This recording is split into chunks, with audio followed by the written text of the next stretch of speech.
Form, I'm Warren Sprouse. The Jews have a saying. They love Jerusalem beyond anything you can imagine.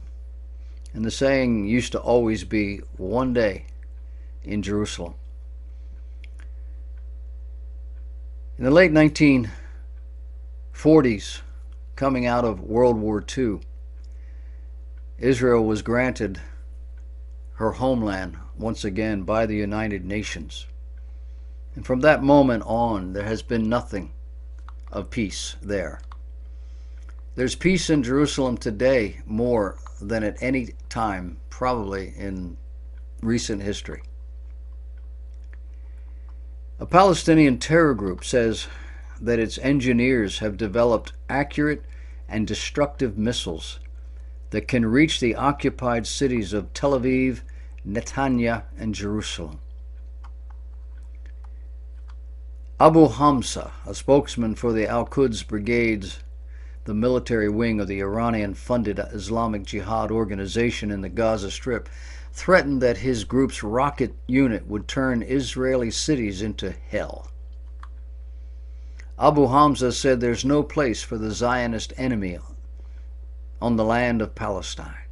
Either they leave this blessed land, or they will be dealt one painful strike after another. Islamic Jihad is the second largest Palestinian terror group in the Gaza Strip after Hamas. Neither group recognizes Israel's right to exist. Both say they are committed to the armed struggle until the liberation of Palestine from the Mediterranean Sea to the Jordan River. The leaders of Hamas and Islamic Jihad see Israel as one big settlement to be uprooted from the Middle East. For them, there is no difference between a Jewish settlement in the West Bank and any other city inside Israel. As far as they are concerned, Tel Aviv, Ashdod, Haifa, and Nazareth are all occupied cities. The Palestinian leaders say that the conflict with Israel will end only when Israel is annihilated. We won't give up 1 inch of the land of Palestine, said Hamas leader Ismail Haniyeh. We will continue to fight until all the refugees return to their homes, meaning areas in Israel within the Green Line, 1949 armistice borders. The Hamas Charter, which was published in 1988, continues to exist. It has never been changed, nor has it been amended. And that charter states the land of Palestine is an Islamic waqf, consecrated for the future Muslim generations until Judgment Day. It, or any part of it, should not be squandered. It, or any part of it, should not be given up. Neither a single Arab country, nor all Arab countries, neither any king or president, nor all the kings and presidents, neither any organization, nor all of them, be they Palestinian or Arab, possess the right to do that. It goes on to say our struggle against the Jews is very great and very serious. It needs all sincere efforts. It's a step that inevitably should be followed by other steps. The movement is but one squadron that should be supported by more and more squadrons from this vast Arab and Islamic world until the enemy is vanquished and Allah's victory is realized. That should give you some idea how serious these people are, regardless of what they may say or whether their tide runs one way or the other. And they're making nice. No, they haven't moved an inch from where they began. This immovable intransience is no less than the will of God, Jehovah Jireh, the Lord who provides. It is not Allah, but rather Jehovah, who is providing this immovable intransigence from Israel. As he provided the ram caught in the thicket to offer in the place of Isaac, so too he continues to provide for Israel and will. His purpose is to both judge the enemies of Israel and to purify his people through strife, that only the truly faithful should see their Messiah. It is hard for us to understand a loving God who would do something like this. But we need to understand that the Jewish people, God's chosen people, are living in rebellion against God. They are working out a religious system, but their hearts are not given over to God. Some have, most have not.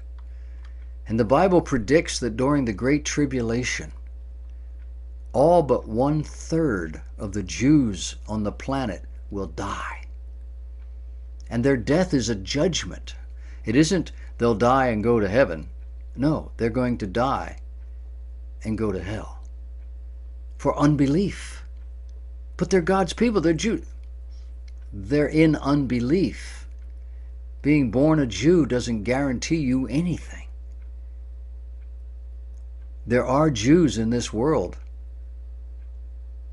who are going to be in heaven. God is going to provide for them. 1/3 of them, it says, they will be protected during the Great Tribulation. When that time is over, all unbelievers will be destroyed. Only those who have listened and adhered to the 144,000 witnesses believing their gospel will survive, along with the 1/3 of Jews that had been hidden out by God throughout that time period.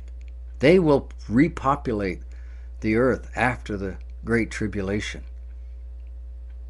And they will live on this earth for 1,000 years in peace and harmony. And at the end of that time, the devil will be loosed from his prison, and he will go about the world, and he will be able to gather a great army against God. An army that God will then destroy summarily.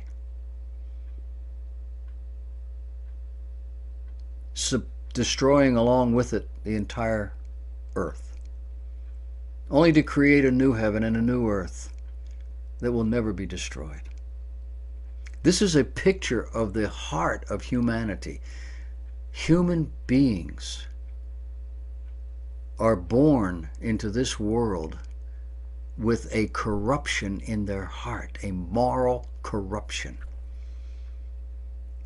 And what we see on the planet today with wars and rumors of wars and the turmoil and all the history of mankind is a testimony of that evil that lurks in our own hearts. It's why the gospel is so powerful and why it is so hated. Because it is only through that gospel, the gospel of the Lord Jesus Christ, that a heart can be changed. And if that heart is not changed, there is no hope for that heart except eternal damnation. What is your heart like? Think about it.